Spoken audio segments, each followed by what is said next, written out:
Ready for week 2? Week 1 wasn't so bad, was it? In case you missed it, last week I started an 8-week back-to-homeschool planning made easy. Each week, get a few bite-sized tasks broken down into 3 categories. Tasks for mom life type things, curriculum tasks, and then anything else. And by the end of the 8 weeks, you won't have everything planned through my series, but you're going to be a lot further along. And you're going to be planning with intention.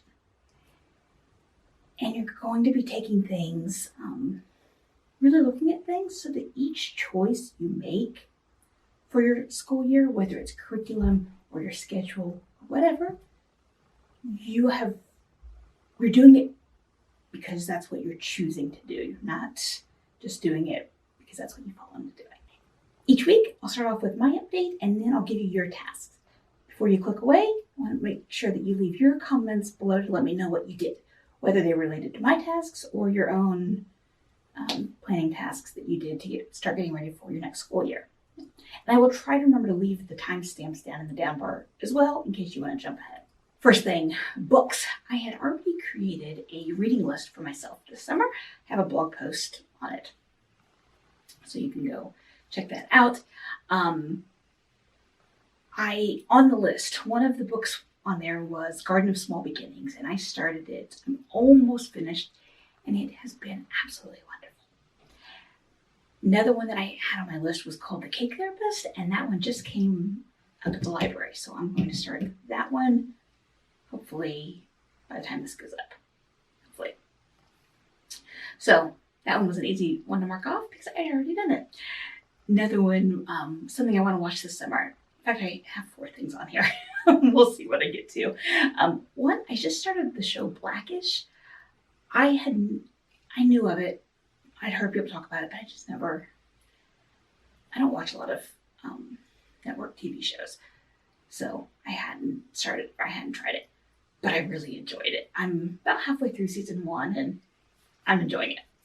Dharma and Greg, the original, I think I'm going to rewatch that with my daughter this summer. I loved that show so much, and I think she'd enjoy it too.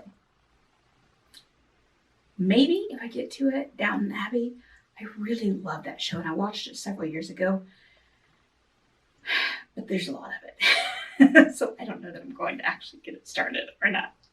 And then the last one that I definitely am going to get to is called Girls Five Eva, which is like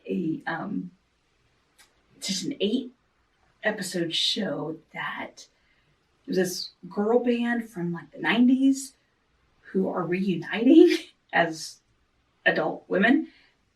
It sounds funny and relatable, since that's my age group, and just sounds like a lot of fun.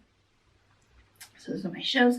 And then for my brain power creative outlet, I have several ideas, but 2 that I'm going to for sure do is one is a color theory class that I'm just interested in color theory. And then a course on Photoshop, because so far I'm self-taught on Photoshop and it shows.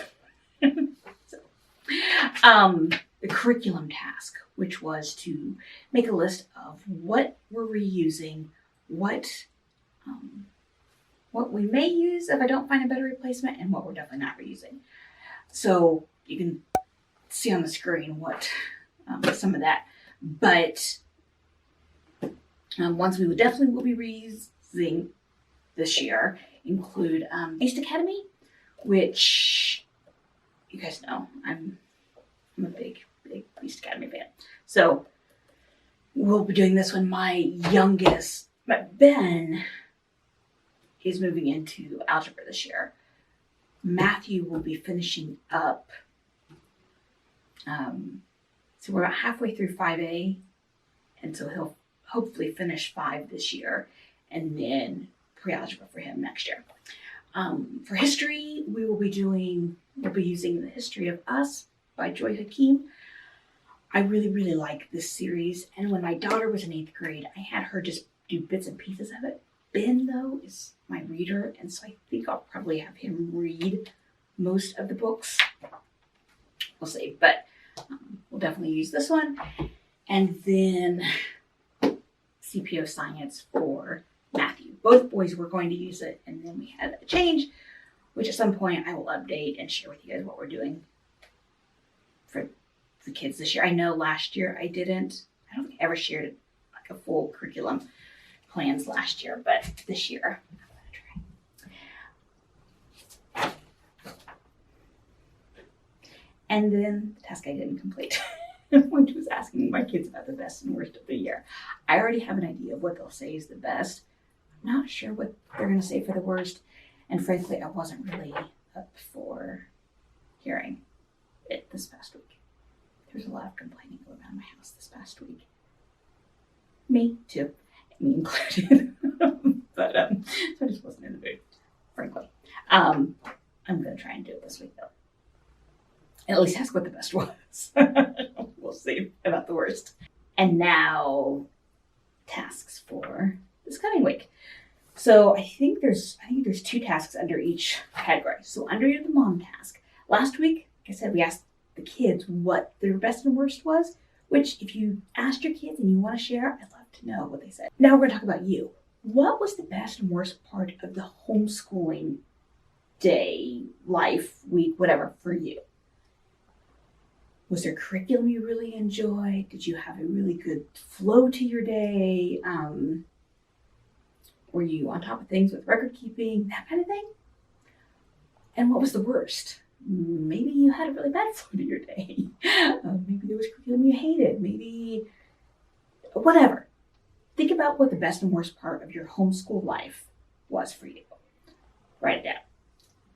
And then ask yourself what the best and worst part of the rest of your life was. How did things go as far as keeping up with the house, keeping up with after school and evening activities, your friends' life, social life, all that. What, all the other things that influence your life. What went well there and what didn't? Again, write it down. Try to be specific on this so that when we start building next year, we can look at this list and say, okay, for example, one thing for me that didn't work at the beginning of this year was keeping, making sure I always had Ben's assignments printed out for school. It wasn't working for me. For whatever reason, it was usually ready. I just didn't get it printed out. So I switched and had him just check it online. He didn't want to do that, but it was one of those cases where Mom was winning out on this one. So be specific. Getting things printed out was not working. And so when we then try to tackle some of these as solutions, the more specific you are, the easier it'll be to come up with some solutions. Before we go any further, if you are just jumping in for the first time now, it's fine. Jump in.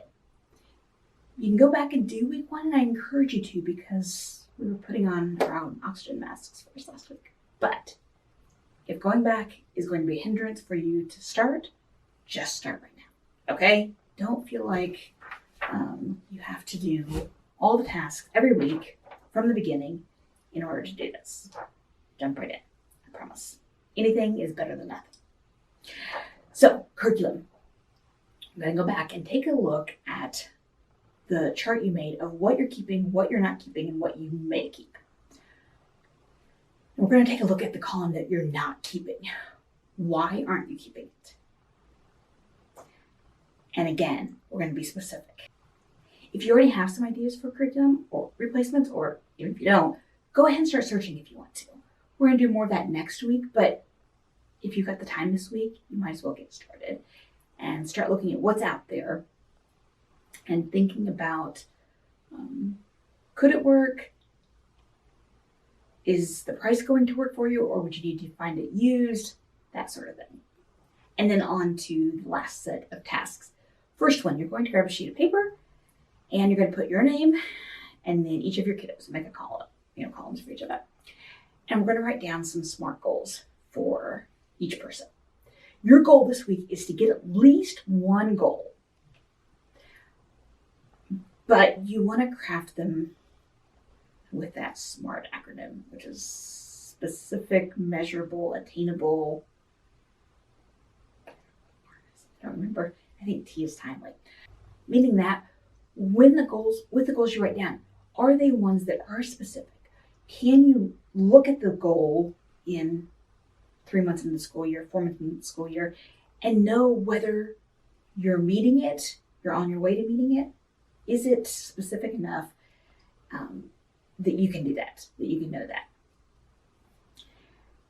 And the reason I'm including you is because one, I just think it's a good thing. Like, get in the habit of building those goals for us and letting your kids see you working towards goals, specific goals, I think is a really good thing. But also because you are such an important part of the homeschool. And so often as moms, we think about the homeschool as our kids, but you play a vital role in it. And so your role in it needs to be considered in all aspects. And then record keeping. What worked for you this year? Do you need to, if you're keeping the same planner or whatever, portfolio setup, whatever, is it going to work for you? And if so, do you need to buy a new planner? If you need to change your planner, if you are moving into high school level and you need to add on, find a way to do the paperwork and such for high school, transcripts, that kind of thing, think about what you need and start researching what you'll use for it. Before you exit out, don't forget to let me know how you did on your homeschool planning tasks, and I will see you next week.